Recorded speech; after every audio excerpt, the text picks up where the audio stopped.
Welcome to Board Certified, expert interview episodes about medical licensing exams and healthcare careers. I'm Tyler, founder of Achievable, and we offer affordable adaptive online prep courses for the USMLE Step 1, MCAT, PTCE, NPTE, and others. Each course contains everything you need to succeed, including comprehensive study guides, video lessons, thousands of practice questions powered by our memory enhancing algorithm, and full length practice exams. You can get a free trial of any course by going to achievable.me. And if you like it, be sure to use the code podcast to save 10%. Now, let's get started. Today we've got Aliza Kamran Khan with us today. And Aliza, I'd love if you could introduce yourself.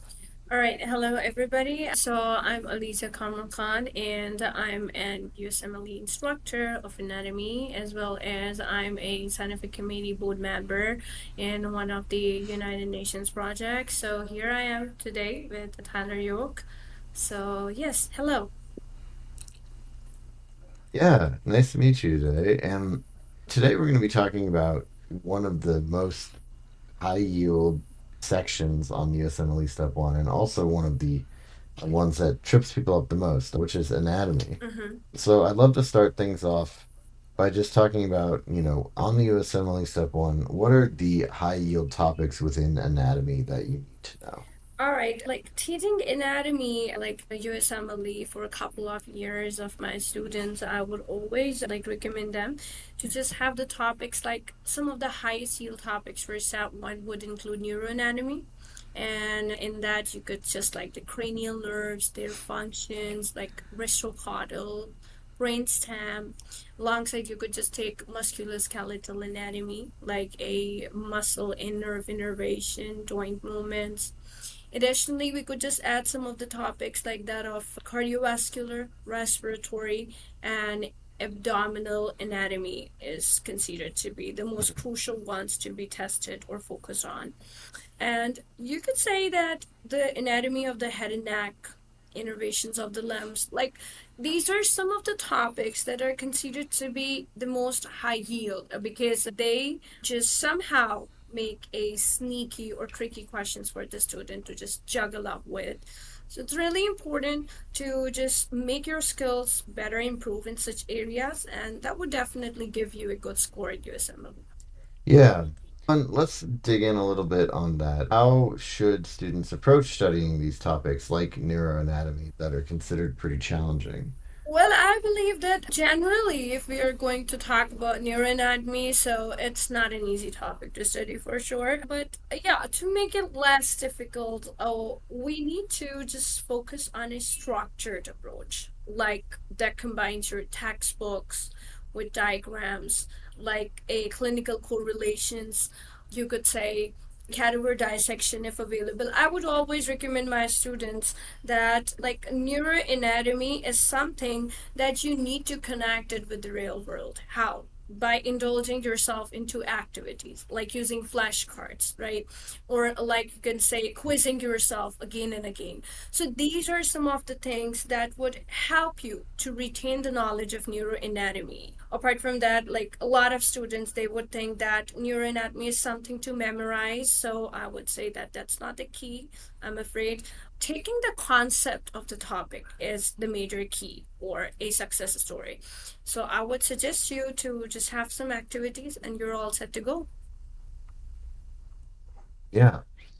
Well, I think, yes, I mean, definitely flashcards are an important tool. And I think that, whether you use Anki or some other system, like Achievable, of course, has it as well. Spaced repetition can be really effective Yeah, for making those of flashcards course. stick. I'm also curious if there are other specific things that you'd recommend for mastering anatomy, just other things that you think are Well, you can helpful, say whether it could that be videos or things like that. yeah, U World is considered to be a very golden standard for preparation of USMLE and practicing question banks. That's important. Clinical cases are really important. And you could say that digital apps of quizzing again and again. 3D visualization is really important. So these are some of the things, and I would deep dive again and again. I'm just taking the name of the flashcards here because these are something that would reflect your flash memory, right? In that perspective, they would just get a student would get an idea in a very organized manner. Already the topics are too much to be detailed on, so it's really important to have a fingertips over that. And for that, I think these are some of the activities like Q plank, question banks are really important. So these different kinds of activities or digital apps would highly make you capable of achieving good score in USMLE. I feel like it's important to also mix different types. So you've got to be learning in multiple different ways, not just studying in one method, but Yeah. using different methods. Do you agree? Yeah, definitely, definitely, because like it's really important. Anatomy is all about us, right? So it's really important to correlate the basic knowledge to the real world. So, like doing the activities, active recall, spaced repetition, I would say, spaced repetition in a way that because these are some of the things not to be memorized. So, doing a spaced repetition would help you to retain the information from a short term memory to a long term, and practicing the questions again and again. Studying the clinical cases are way more make you capable of solving the versatile questions. So these are the things I would say. Yeah, and then how do you recommend that students try to retain their anatomy knowledge? When are they first learning it usually in, either pre-med or in medical school? And then how long do you need to keep that knowledge for, and how do you recommend that people retain that knowledge? The key for retaining knowledge is not to just go on the rule learning system. I suppose that I would believe in active practice rather than passive learning. So, like, we just don't want bookworms here. We just want the students to explore the things, to just study with some of the interactive activities that would actually unconsciously give them an impact of the knowledge. So, doing the dissections, doing the active recall method, following the spaced repetition method, just studying in a much more detail with the great passage of time. These all together help a student to retain the memory, to retain the things that they really wanted to be stored in. So that's what I believe. Yeah. Mm-hmm. Okay. Yeah, and I mean, I think also it's important to understand that you're going to have to be kind of following these things for a while. Mm-hmm. And arguably, you'll probably need it in step two and even maybe step three to an extent. So, when people are preparing for the anatomy section of the USMLE Step 1, what do you think are the common mistakes that people make or the things that people should avoid? Oh, well, the first thing is that don't think that USMLE is an easy step to do. It's really a Mhm. difficult one. So procrastination, according to me, is the most common mistake. Apart from that, a lot of students they think that we could do it somehow, it's not that much hard. We have already just covered up so much medical in our lives, we don't want that much putting efforts on that, but actually you need to do that. So a lot of students, majority of the students, they would do that, they don't review the incorrect answers. I would ask them to, once they're just practicing the exams or just doing the question banks, try to review your incorrect answers because that's the key, right? Consistency is the key.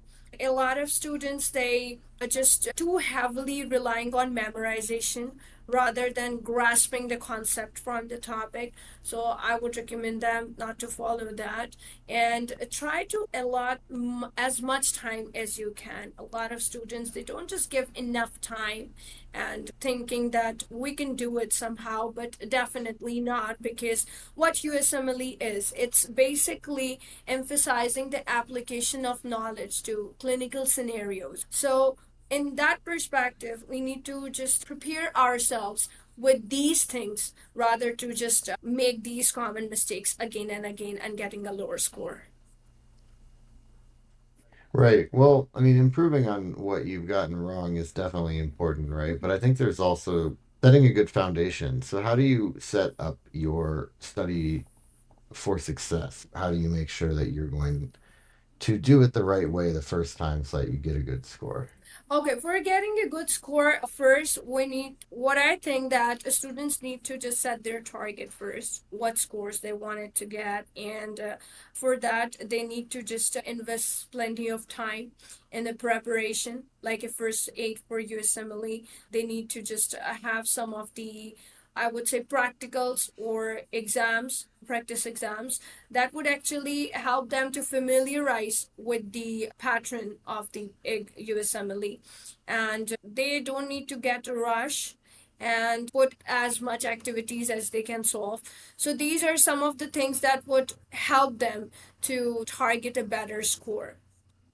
Yeah, I mean, you mentioned don't rush. How much time do you think people should be studying just anatomy? I mean, I think the USMLE oftentimes is kind of 6 to 9 months in Mhm. total. Usually you're doing it alongside medical school. How much of that is anatomy? I would suggest my students of anatomy, we usually recommend the students that it depends that whether you are planning for a part-time study schedule or a long-term study schedule. So I would say that for a part-time study schedule, that would makes to have a 12 to 25 hours per week. That would approximately make a 6 month, but a full-time would be like 35 to 40 hours per week, and that would basically means a 3 months approximately. Anatomy is something that requires your time, that requires your efforts, and for that perspective we need to give a little time to it. So 3 months to 6 months depending on the individual's learning pace, and they are all set to do it.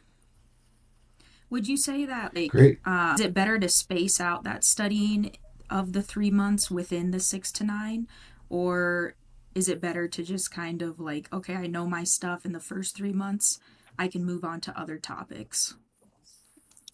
Well, you can say that it's really important. First, for example, that a lot of students, that's again a very common pitfall that students do, that they're just focusing one topic, one subject, like anatomy, for example, and they forget everything. Afterwards, once they finish the subject, now they just close the book like they're already did. Right? But that's not the case because it's really important. USMLE is just not for anatomy. There's so many other subjects to it that you need to cover.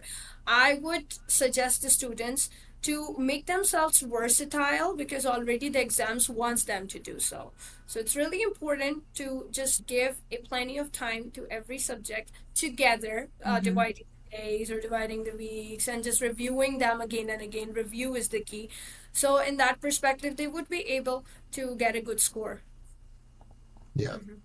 Yeah, no, I think that's a great question. And in general, it's important, I think, for students to understand that the goal is to kind of you're spinning all of these plates at the same time, right? You've got to be doing a little bit of each as you're going along. Yes. Well, great. I think I just wanted to ask then, is there anything that, instead of saying like common mistakes, right? Is there anything that is common that you've seen for making success?